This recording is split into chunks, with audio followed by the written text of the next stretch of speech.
దూరాన్ని చెరుపుతూ తీరాల తెగిరింది అందాల ఈ మానము. ఓ బాబా చూస్తున్నానే ఇంటి మీనంగా ఈ మానము, ఎప్పుడెప్పుడు నిన్ను చూస్తానని కొట్టుకుంటుంది నా పానము.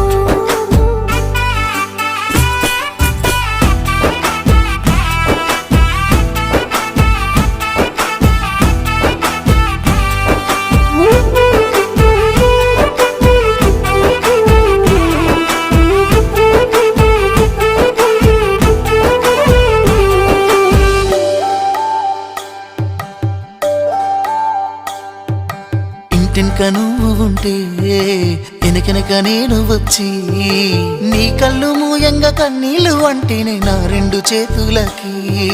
కన్నీళ్ళు